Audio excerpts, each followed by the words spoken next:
Lucas 6, do capítulo 43 ao 47. Vou falar igual o pastor Clóvis, eu vou ser bem sucinto e breve essa noite. Saudade do pastor Clóvis. Lucas 6, do 43 ao 47. Quem achou, diga amém. Quem não achou, diga casa de paz. Da próxima eu me inscrevo. E diz assim: porque não há boa árvore que dê mau fruto, nem má árvore que dê bom fruto. Porque cada árvore se conhece pelo seu próprio fruto. Pois não se colhe figo de espinheiros, nem se vindiam uva de abrolhos. O homem bom do bom tesouro do seu coração tira o bem, e o homem mau do seu mau tesouro do seu coração tira o mal. Porque a abundância do seu coração fala a boca. E por que me chamas Senhor, Senhor, e não fazes o que eu digo? Porque qualquer que vem a mim e ouve as minhas palavras e as pratica, eu vos mostrarei a quem é semelhante. Feche seus olhos, vamos orar.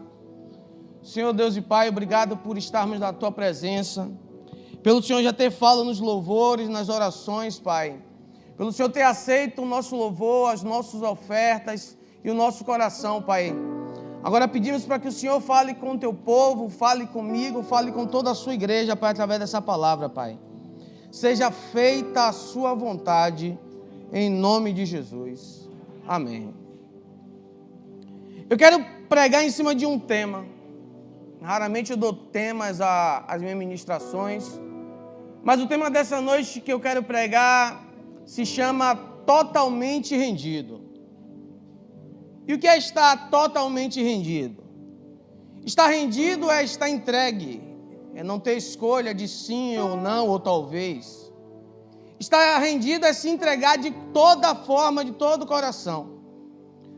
O melhor exemplo para dizer que alguém está rendido, e por muitas vezes é utilizado em algumas ministrações, é quando um policial vai abordar alguém, ele aponta uma arma para a pessoa, e naquele momento a pessoa levanta as mãos, dizendo que está totalmente rendido ao policial.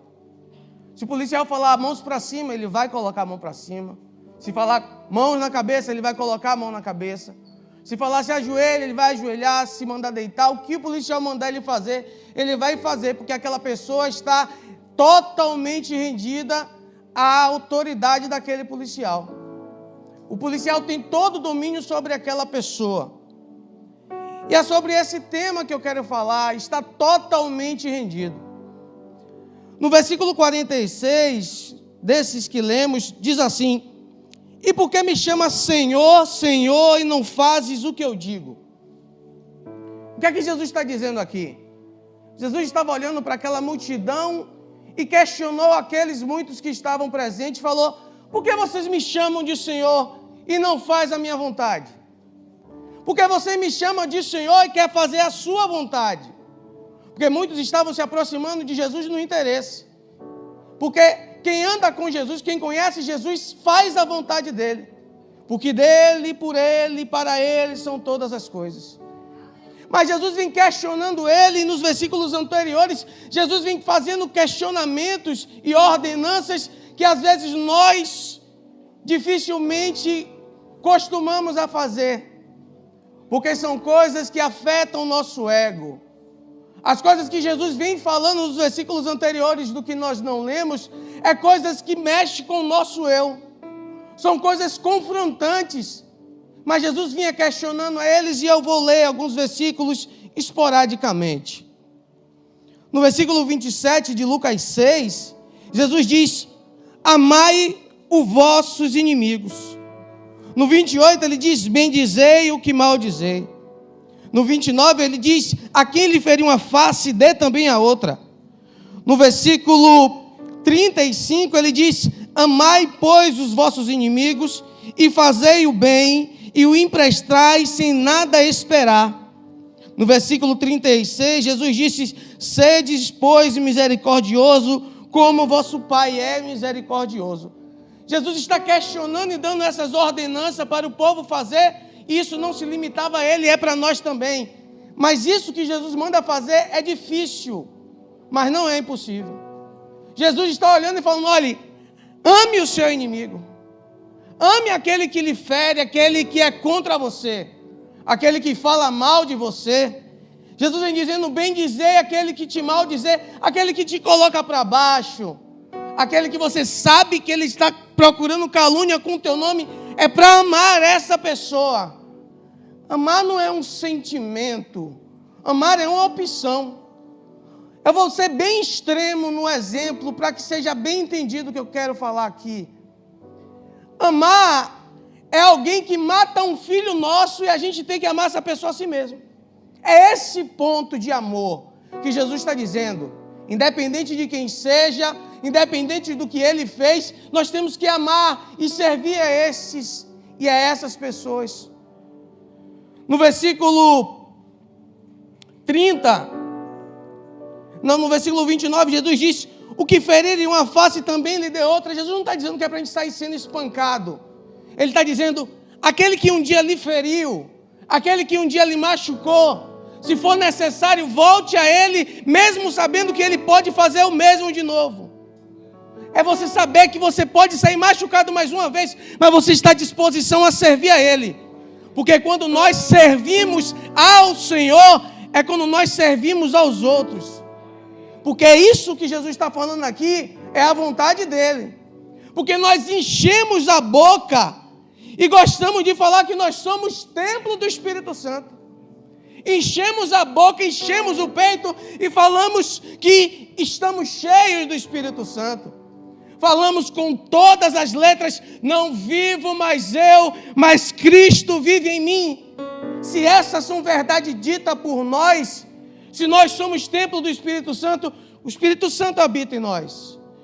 Se nós somos cheios do Espírito Santo, nós temos que transbordar as vontades do Espírito Santo. E se nós não vivemos mais nós, mas Cristo vive em nós, nós temos que fazer a vontade de Cristo que está em nós e não a nossa vontade. Quem sabe hoje você queria uma mensagem mais pentecostal ou algo mais animado, mas essa é o ânimo que eu tenho para trazer hoje. Sirva ao Senhor, porque não adianta chamar Senhor, Senhor e não querer fazer a vontade dEle. Porque nós amamos orar o Pai Nosso na parte do pão nosso de cada dia, mas do seja feita a sua vontade, estamos esquecendo de orar. E essa é a palavra para hoje. Paulo, ou melhor, antes disso, Jesus, quando vai ser crucificado, ele sabe e diz, ele fala: Senhor, se possível, afasta de mim esse cálice. Era Jesus falando: eu não quero. Mas depois ele diz: mas independente de tudo, seja feita a sua vontade. Aí sim, Paulo vem dizer: ai de mim se não pregar o evangelho. Paulo não está dando uma possibilidade, Paulo não está pensando se vai pregar ou não. Ele sabe que independente do que vai acontecer, ele tem que pregar, ele tem que servir. Independente se o barco vai naufragar, independente se ele for preso com Silas ou com alguém, independente se ele sofrer acusações, se ele for machucado, se por muitas vezes ele for preso, ele olha e fala: ai de mim se não pregar o evangelho. Paulo não está se lamentando, ele está sabendo que ele faz a vontade do Senhor, independente do que vai acontecer. Porque se chamamos Senhor de Deus, Ele é nosso Senhor. E se Ele é nosso Senhor, nós somos servos. E o servo não tem que questionar o que Deus quer que façamos. Abre comigo Mateus capítulo 25, no versículos 14 e 15.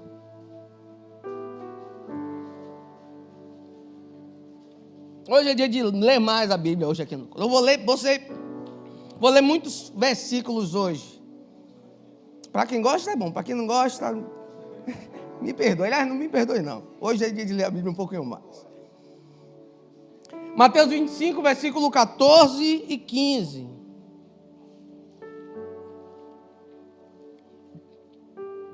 Diz assim: Porque isso é também como um homem que, partindo para fora da terra, chamou o seu servo. Chamou quem? E entregou-lhe os seus bens. E a um deu 5 talentos, a outro 2, a outro 1. E a cada um segundo a sua capacidade. Segundo a sua o quê? E ausentou-se e foi para longe dali. Vamos analisar o texto. Um homem chamou o seu servo. Se ele é um servo, aquele homem é um senhor. Se ele é um servo, ele tem que obedecer àquele senhor. Aí o texto vai dizendo, e esse homem deu 1 talento a um, 2 talentos a outro, e 5 talentos a outro.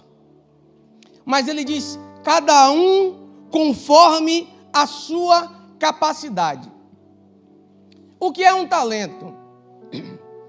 Um talento equivale a 6.000 moedas de denário. Quantas moedas? 1 talento são 6.000 moedas de denário. 2 talentos são 12.000 moedas de denário. 5 talentos são 30.000 moedas de denário. Presta atenção que é fundamental para o raciocínio dessa passagem. Aquele homem chega para o seu servo e fala, olha, eu te dou 1 denário. Ele está dando um saco com 6.000 talentos, com 6.000 denários, 6.000 moedas. A outra ele fala, olha, você consegue, mas eu vou lhe dar aqui 12.000 moedas, 12.000 denários. E a outra ele fala, olha, você suporta mais, eu vou lhe dar 30.000 moedas de denário. Mas o que o texto está dizendo? Ele diz que ele distribuiu cada um conforme a sua capacidade. Ele não deu 30.000 moedas para todo mundo. Ele não deu 12.000 para todo mundo. Ele não deu 6.000 para todo mundo. Ele olhou e falou assim, eu sei que você suporta levar 6.000, então você vai levar 6.000. Você não suporta levar 30, mas vai levar 12. Você é mais forte, você vai conseguir levar 30. Imagine você com um saco com 1.000 moedas de R$1, não seria pesado? Imagine com 6.000, mais pesado. Imagine com 12.000, o saco maior, mais pesado. Imagine com 30.000 moedas de R$1, imagine o peso disso. Todo mundo quer. Mas eu vou dar um exemplo para ficar mais fácil de entender o que eu quero falar. Paulo é ministro do louvor. Deus olhou para Paulo e fala, você tem capacidade de levar um ministério. Você suporta o ministério. Você consegue levar e gerir o ministério. E Deus olha para o pastor e fala, você suporta mais.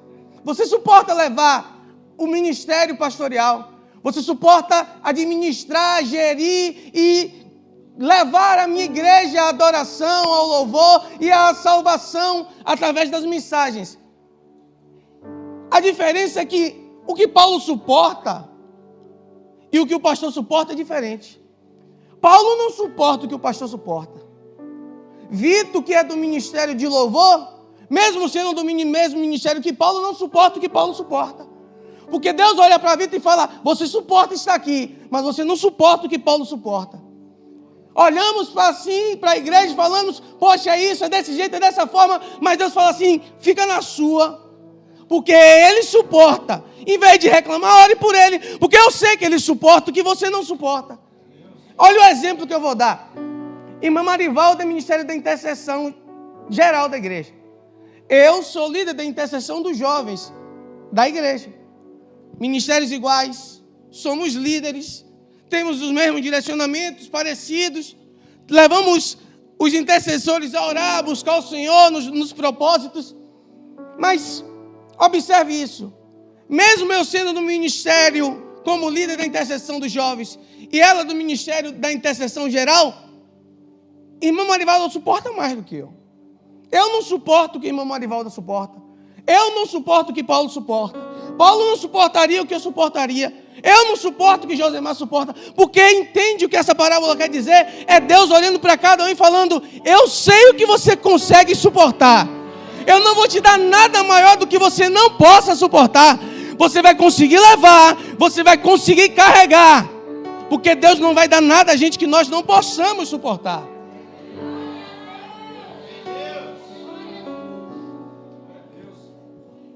Mas o que acontece chega um tempo que nós gostamos de falar, eu sou do ministério tal. eu sou de tal ministério. Não, ministério fulano de tal. Ministério tal. Mas chega um momento que a gente fala, Senhor, eu não aguento mais.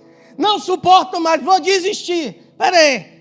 Se Deus olhou e sabe que você suporta, por que está querendo desistir? Por que está falando, não vou mais cantar, não vou mais pregar, não vou mais intercessão, não vou mais evangelizar? Ei, é mentira. Porque se um dia você colocou em seu coração e se alegrou quando entrou em tal ministério, Deus sabe que você suporta. Está difícil, é difícil levar, coloca no carrinho, coloca nas costas, leva no coração, mas continua. Porque Deus sabe que você consegue suportar. Um talento são quantos denários? 6.000. 2 talentos? 5 talentos? Amém. Está bem de matemática, igreja, pastor. Abre comigo Mateus capítulo 20. Nos seus 2 primeiros, no versículo 1 e 2. Mateus 20, versículo 1 e 2.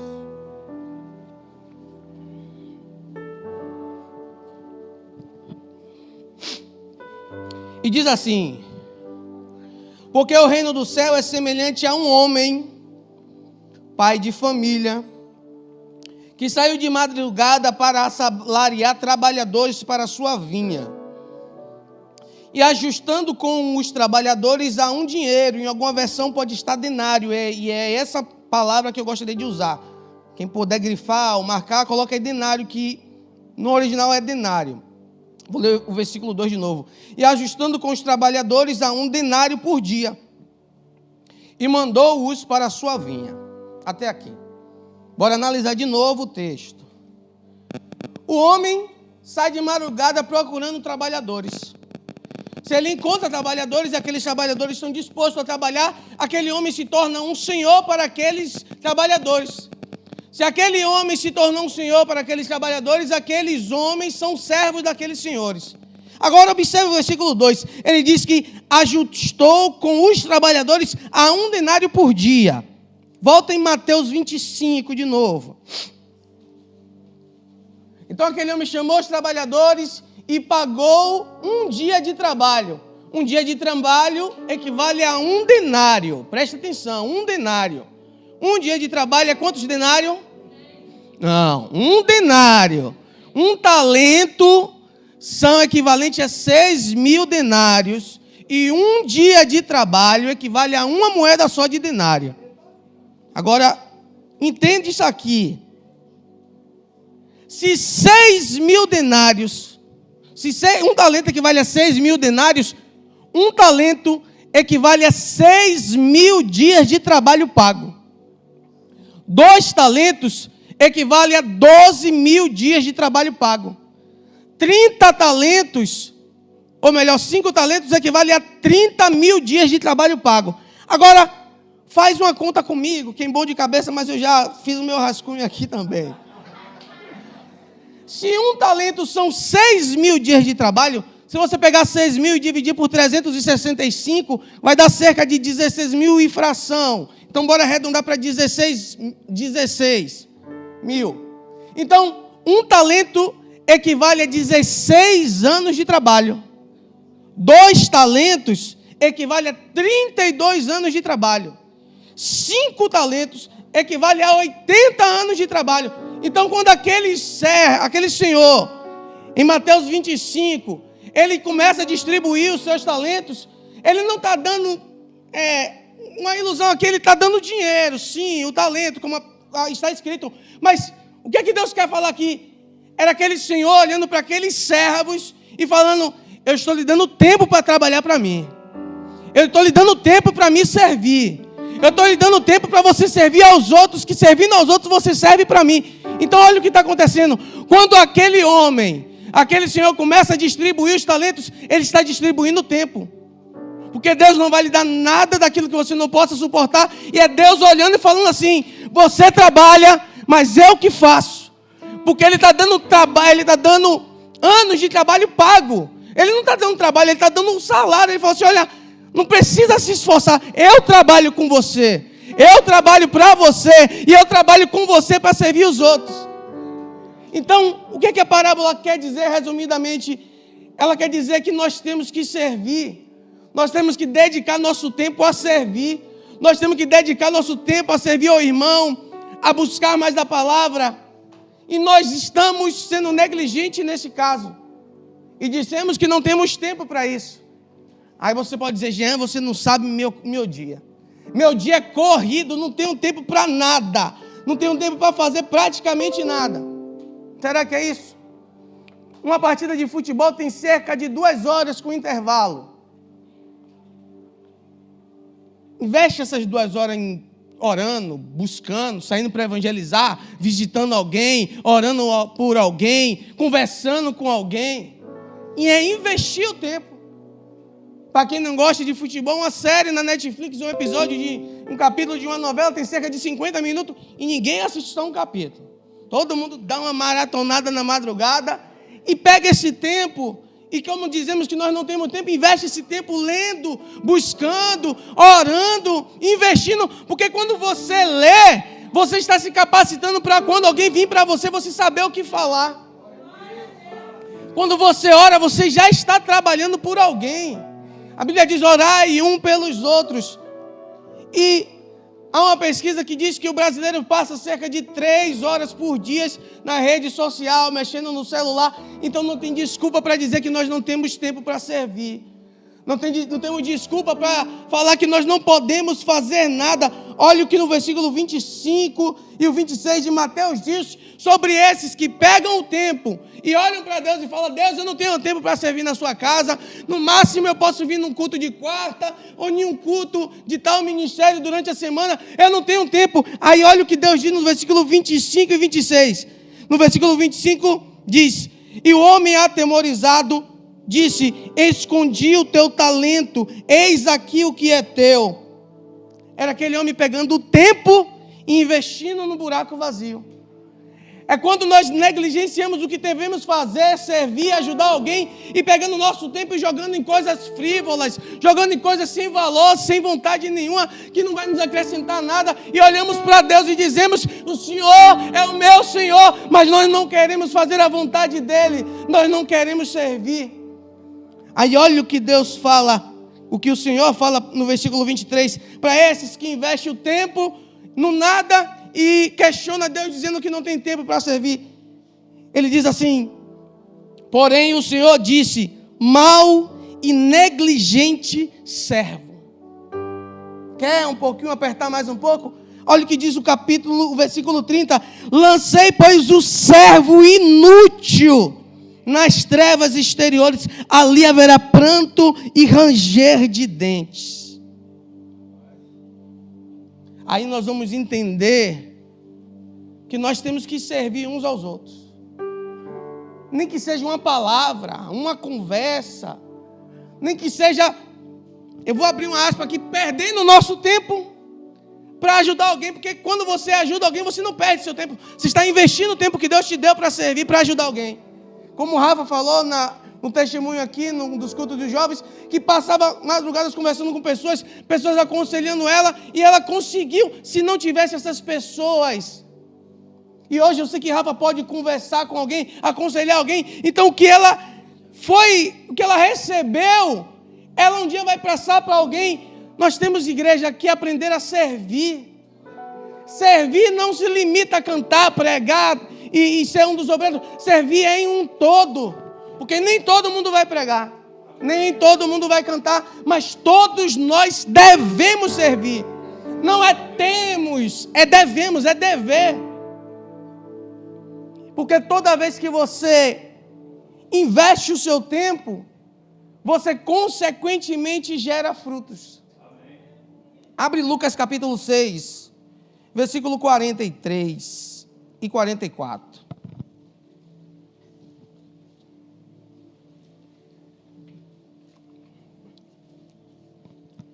Lucas 6, 43 e 44 é o que nós iniciamos a leitura. E diz assim: porque não há boa árvore que dê mau fruto, nem má árvore que dê bom fruto. Porque cada árvore se conhece pelo seu próprio fruto. pois não se colhe figos de espinheiros, nem se vendiam uva de abrolhos. Aí a pergunta que eu faço é: você que investe seu tempo, ou você que não investe o seu tempo, eu pergunto, você está dando frutos? Se sim, eu pergunto de novo, quais os frutos você está dando? E vamos fazer o teste do Inmetro da Bíblia, para saber quais os frutos que nós estamos dando. Abre comigo Gálatas, capítulo 5, versículo 19 a seguir. Diz que hoje a gente ia ler um pouco mais a Bíblia. Para quem não lê, hoje está difícil.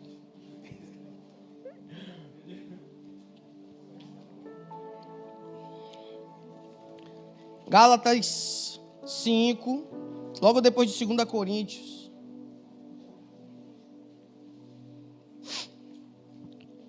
Gálatas 5, do 19 a seguir. Aqui é o teste do Inmetro da Bíblia, praticamente, para saber quais são os frutos que nós estamos dando. Porque, querendo ou não, irmão, todo mundo dá fruto. Mas a diferença é, se dá fruto, ou é bom ou é ruim. Aí você agora que vai fazer sua autoanálise e vai olhar para você, se baseando em Gálatas, e saber qual é o fruto que você está dando. Não é Jean falando, né? Não, quem está falando é a Bíblia, e você que vai dizer quais são os seus frutos. Porque todo mundo vai ter que dar um fruto.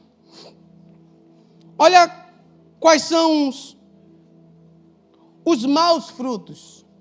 Gálatas 5, 19 ao 21, eu vou ler na versão da NVI, que diz: ora, as obras da carne são manifestas: imoralidade sexual, impureza, libertinagem, idolatria, feitiçaria, ódio, discórdia, ciúmes, ira, egoísmo, dissensões, facções e inveja, embriaguez, orgias e coisas semelhantes.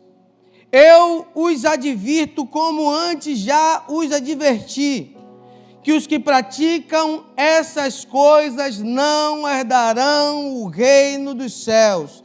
Não herdarão os reinos dos céus. Esse é o fruto mau.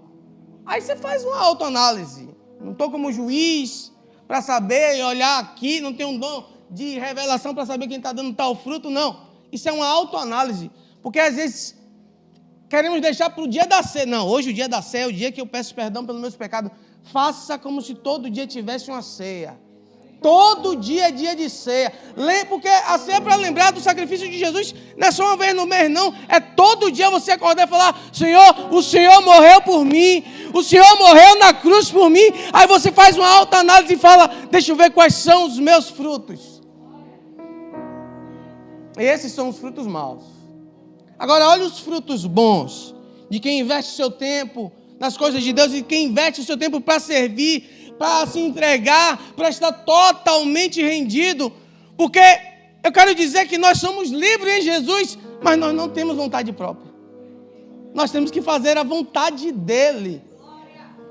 Aí olha os bons frutos. Mas o fruto do Espírito é amor, alegria, paz, ciência, amabilidade, bondade, fidelidade, mansidão, domínio próprio. Contra essas coisas não há lei. Os que pertencem a Cristo crucificam a carne com as suas paixões e os seus desejos. Se vivemos pelo Espírito, também andaremos pelo Espírito. Estes são os frutos que devemos dar.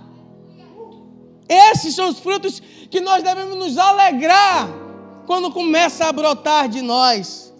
Quando a gente é tentado e tem uma paz que fala assim: eu não vou entrar nessa guerra. Eu tenho paz.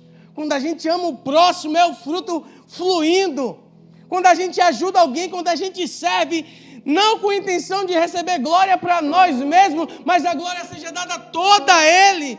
É esse o fruto, é servir, é estar totalmente rendido, é falar: Senhor, eu sei que eu não gostaria, mas seja feita a sua vontade.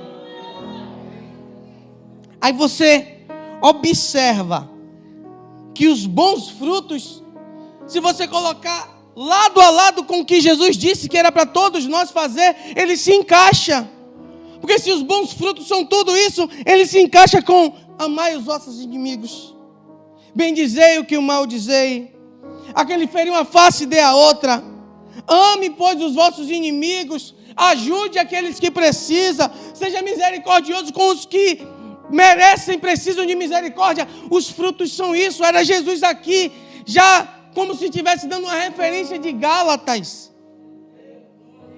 Porque quando nós começamos a servir, quando nós nos damos a Deus falando assim: eu estou totalmente rendido, nós abrimos mão da nossa vontade para fazer a vontade dEle. E quando nós fazemos a vontade dEle, nós começamos a gerar frutos. E quando nós começamos a gerar frutos, nós se parecemos com Ele. Olha Lucas no capítulo 6 de novo. Esse capítulo que nós lemos no início, nós vamos continuar. No versículo 47, ele diz: qualquer um que vem a mim, ouve as minhas palavras e pratica, eu vos mostrarei quem é semelhante. Porque não adianta ouvir a palavra e não praticar. Não adianta vir para o culto segunda, quarta, sexta, sábado, domingo, fazer o que for, se não praticar. Igreja não é um hobby que a gente não tem para onde ir. Não gostou da programação da televisão hoje, eu vou lá dar uma visita para ver, que eu gosto daquelas músicas. Igreja não é isso. Igreja é servir. Igreja é estar aqui. Jesus que está dizendo: quem ouve as minhas palavras e pratica. Porque não adianta só ouvir e praticar. Não está dizendo aqui quem ouve as palavras de Jean, não. Não está dizendo quem ouve as palavras do pastor, quem ouve a palavra de Júnior. Não está dizendo isso. É Jesus falando: quem ouve as minhas palavras e pratica. Aí ele diz: eu vos mostrarei a quem é semelhante. Semelhança é você se assemelhar com Jesus. Quando você começa a dar frutos, é você se assemelhar com Jesus quando você começa a se entregar, a estar totalmente rendido. Abre comigo 1 Coríntios capítulo 13, no versículo 1 a seguir. Hoje é dia de ler a Bíblia, irmão. 1 Coríntios capítulo 13. No versículo 1 a seguir. Ao 12, do 1 ao 12. 1 Coríntios 13.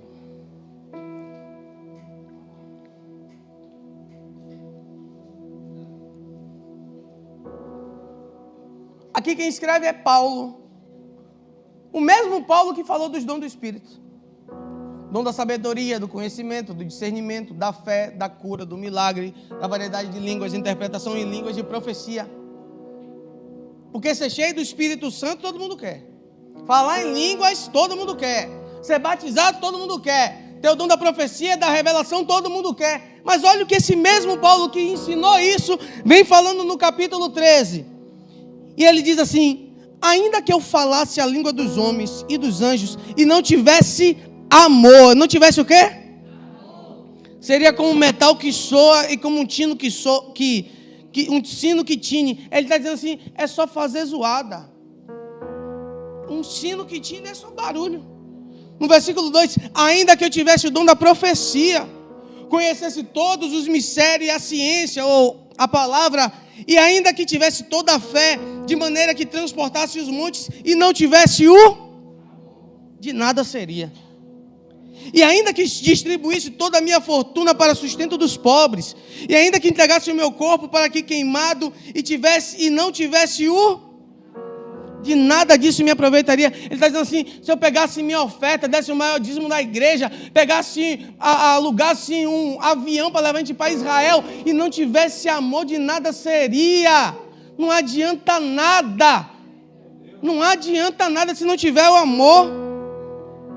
Aí o versículo 4: o amor é sofredor, é benigno. O amor não é invejoso. O amor não trata com leviandade, não se ensoberbece, não se porta com indecência, não busca com seus interesses, não se irrita, não suporta mal, não folga com injustiça, mas folga com verdade. Tudo sofre, tudo crê, tudo espera, tudo suporta. O amor nunca falha, mas havendo profecias serão aniquiladas, havendo línguas cessarão, havendo ciência desaparecerá, porque em parte conhecemos e em parte profetizamos. Mas quando vier o que é perfeito, então o que é em parte será aniquilado. Quando eu era menino, falava como menino, sentia como menino, discorria como menino, mas logo cheguei a ser homem, acabei com as coisas de menino. Aí olha o versículo 12, porque agora vemos por um espelho em enigmas, mas então veremos face a face. Agora conheço em partes, mas então conhecerei como também sou conhecido. Paulo está dizendo, você pode ter todos os dons do Espírito, se não tiver amor não vale de nada. Você pode ter o dom da revelação, ser o maior profeta, pregar nos maiores congressos, cantar os melhores louvores, servir com tudo da sua vontade, mas se não fizer isso com amor não serve de nada. É só se amostrar, é só parecer um sino fazendo zoado, chamando a atenção, não vale de nada. Aí se você pegar essa passagem aqui de Coríntios, você colocar naquela passagem em que diz que Deus vai separar as ovelhas e os bodes e vão chegar para lá, Senhor, eu preguei em teu nome, eu profetizei em teu nome, eu falei em línguas, e quando começar Deus vai falar assim, apartai-vos de mim que eu não te conheço. É porque nunca teve amor no que estava fazendo, é porque estava fazendo porque não tinha o que fazer, não servia, não estava totalmente rendido. O versículo 12 de Coríntios, eu vou ler de novo, diz assim, porque agora vemos por um espelho em enigmas, mas então veremos face a face. Olha para cá, o que é um espelho? O espelho é aquilo que temos em casa, que nos reflete a imagem, em que Dani passa uma hora penteando o black dela, Vitor, o cabelo dele. Bom é quem não tem cabelo que chega cedo na igreja. Mas fora a brincadeira, o espelho é o que nos traz o nosso reflexo. Aí o versículo 12 diz, porque agora o vemos como um espelho em enigmas, mas então veremos face a face. Em Gênesis diz, façamos o homem a nossa imagem e semelhança. Espelho. Semelhança de Deus, semelhança de Jesus, espelho. Face a face. No Salmo 23, Davi diz, o Senhor é meu pastor e nada nos faltará. Deitar-me faz viver despacho, guia-me às águas tranquilas. O que é água tranquila? Aquela água que não se mexe, que quando você para nas águas, você olha e vê o seu reflexo, é espelho. É Davi olhando e falando assim, eu me pareço com cordeiro, eu me pareço com ovelha. É Davi já fazendo uma referência, olhando com o que ele se parecia. Nós temos que nos parecer com Cristo. É olharmos um espelho que agora é um enigma, como ele será, como ele é, o seu rosto, a sua face. Mas o que quer dizer aqui é, não queira ser igual a ele em semelhança, em aparência, queira ser ele igual nos atos, igual nas atitudes, igual em servir, porque Jesus, ele serviu a todos os seus discípulos. Jesus lavou o pé de todos, o nosso Deus lavou o pé dos discípulos, e nós não queremos servir ao nosso irmão. Se Deus fez isso, porque nós não queremos servir, queremos ser servidos, queremos estar em um banquete, e quando não gostamos da ministração, falando, eu gostaria de coisa melhor. Investe o seu tempo, esteja totalmente rendido. Abre comigo Lucas capítulo 13, versículo 6 ao 9. Lucas 13, dos 6 ao 9.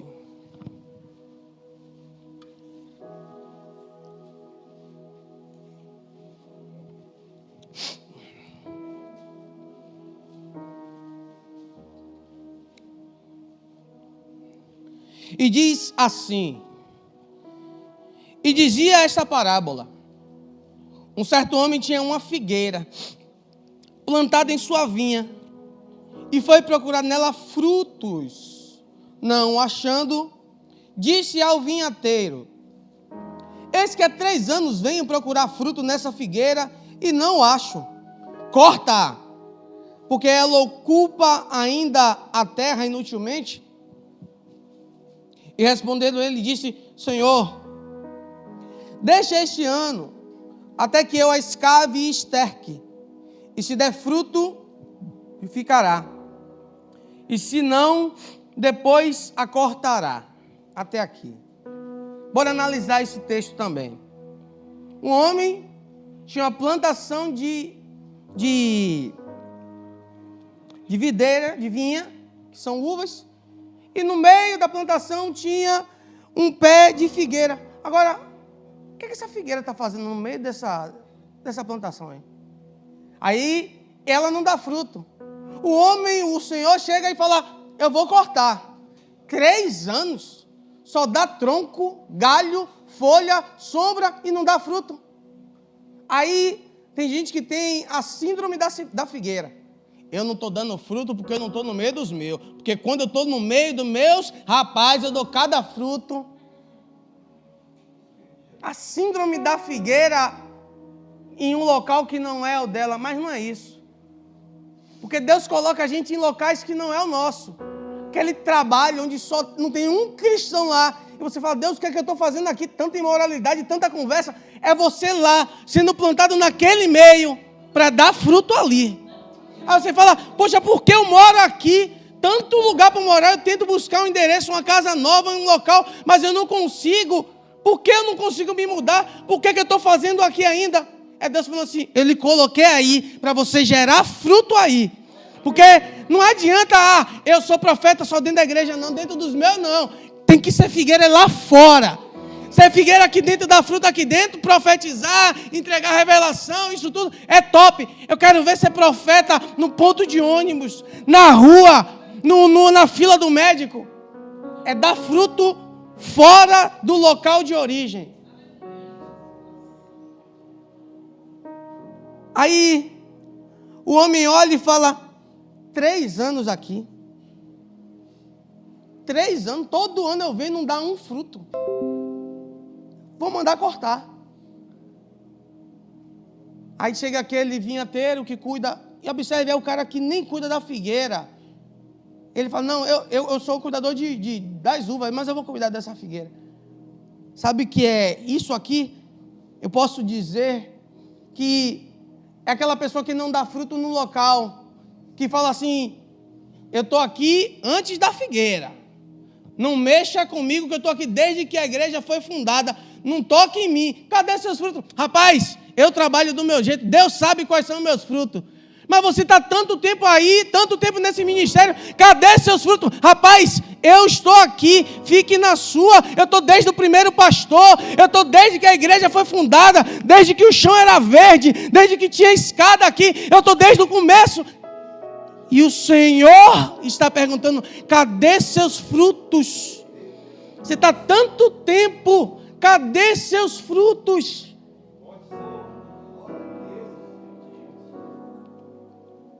Aí chega aquele que não é o responsável de cuidar por a figueira e fala: não, Senhor, deixa que eu vou cuidar.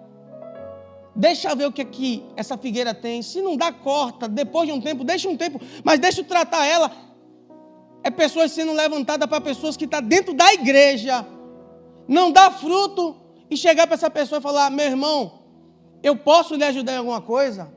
Eu posso lhe ajudar, porque eu estou vendo que você dá sombra. Seus galhos são bonitos, mas eu quero lhe ajudar a dar frutos. Porque olhamos para as folhas, olhamos para os galhos, os troncos, mas às vezes o problema está onde a gente não vê.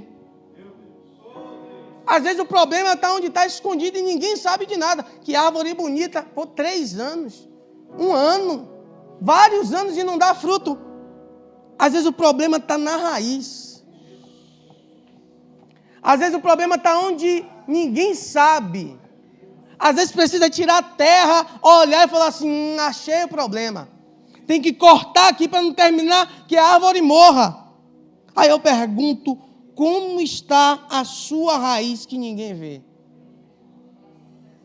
Olha o que diz em Hebreus, capítulo 12, versículo 14 e 15, eu leio, porque já estendemos um pouco o tempo, diz assim: segue a paz com todos e a santificação, sem a qual ninguém verá o Senhor. Agora, olha o versículo 15, tendo cuidado que ninguém se prive da graça de Deus, e de que nenhuma raiz de amargura brotando vos perturbe, e por eles muitos se contaminem. Ó, presta atenção.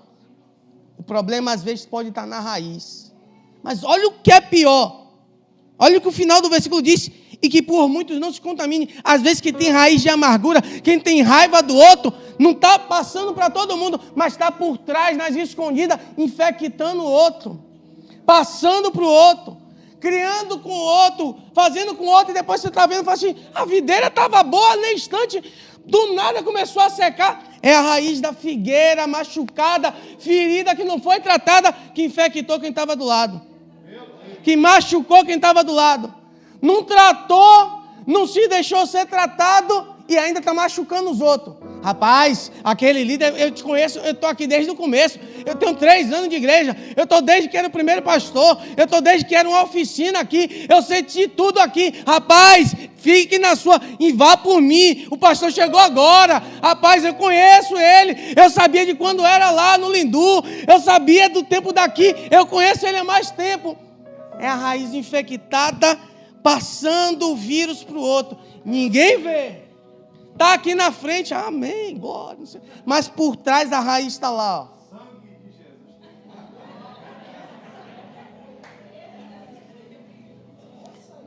O versículo 12 diz assim: segue a paz com todos. Talvez o problema da raiz é porque não tinha paz.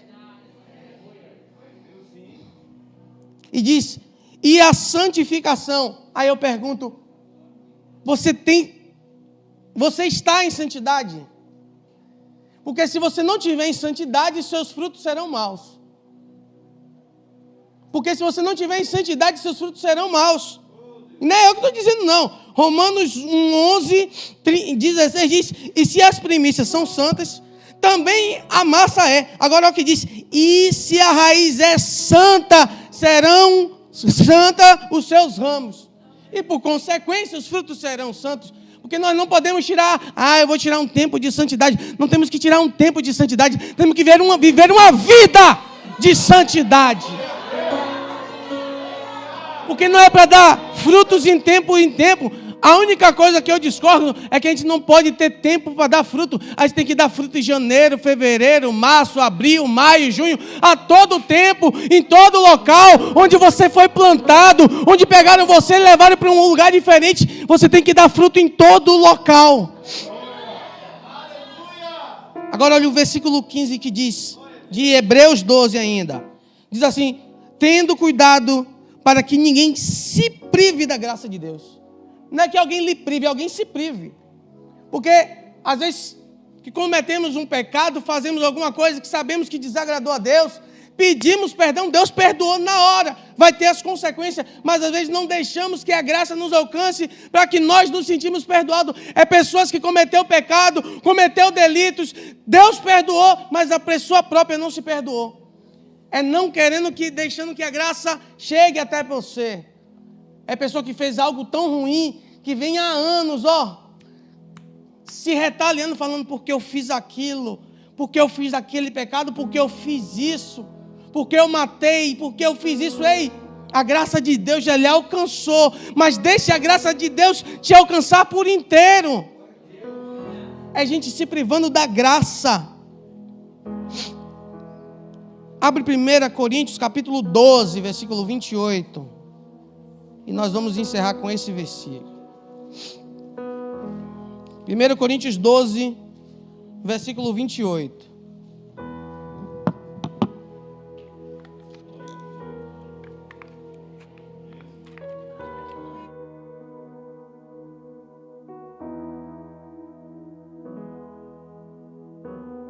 Primeira Coríntios 12, versículo 28. Amém? Presta atenção aqui primeiro. Paulo está dizendo, nos versículos anteriores, dos dons do Espírito. Sabedoria, conhecimento, discernimento, fé, cura, variedade de línguas, interpretação de línguas, tal. Todos os dons. Mas esses são os dons que todos nós queremos. Paulo mesmo enfatiza, ele desejar os dons do Espírito, mas principalmente de profetizar. São os dons que a igreja mais quer, que o povo mais busca, e até Paulo aconselha a pedir. Mas, olha o versículo 28, que ele faz assim: a uns, pois, Deus na igreja. Primeiramente, apóstolo. Em segundo lugar, profetas. Em terceiro, doutores, ou o ministro da palavra. Depois, milagres. Depois, dom de cura. Aí vem dois dons aqui, ó: socorro e governos. E por último, variedade de línguas. Por último, vai falar em língua, meu irmão. É bênção, busque ser batizado, é top. Mas tá, é a última da sequência que Paulo quer colocar, ele deixa por último aqui. Agora, os outros dons, uns para apóstolos, porque uns foram chamados para pastores, para líderes e tal, mas cada um conforme a sua capacidade, lembra? Porque nem todo mundo vai pregar, nem todo mundo vai cantar, cada um. Mas eu quero dar destaque a esses dois dons: o de socorro e de governo. Aí você deve falar assim: Jean, não me enquadro em nada. Eu não tenho nada, eu quero servir, eu tenho disponibilidade, eu quero ajudar, mas eu não tenho nada que eu possa ajudar. Eu não tenho nada, eu sou nulo em fazer alguma coisa. Esses dois dons aqui são importantes. Dom de socorro, ajuda alguém. Esteja lá, irmão, não sei o que é que eu posso fazer, mas eu estou aqui, pastor, irmã, estou aqui, porque precisar de mim, estou aqui. Não sei fazer, me ensina, o importante é querer servir. Agora, o dom de governo, eu quero honrar algumas pessoas aqui. O dom de governo é você ter a capacidade de gerir o ambiente, de cuidar do ambiente, é governar o local, governar, saber como é que faz. Não, deixa, você não sabe fazer, não, deixa aqui que eu arrumo. Eu queria honrar a irmã Leninha com o dom de governo que ela tem sobre essa casa. Eu quero honrar Miro, que faz as coisas que a gente chega aqui, está tudo bonito, mas não sabe que durante o dia teve pessoas trabalhando aqui.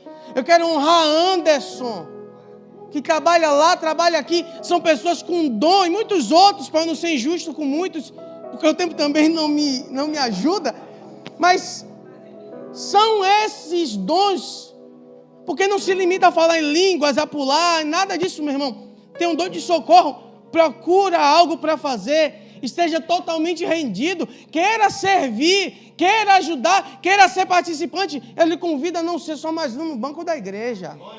Eu lhe convido a vir para a igreja, não só para sentar e depois ir para casa, não. Você vir, falar: olha, estou à disposição, estou folgando, estou à disposição para fazer algo. É servir, é estar totalmente rendido. E eu encerro aqui, já peço que a igreja fique de pé. Eu vou ler um versículo aqui.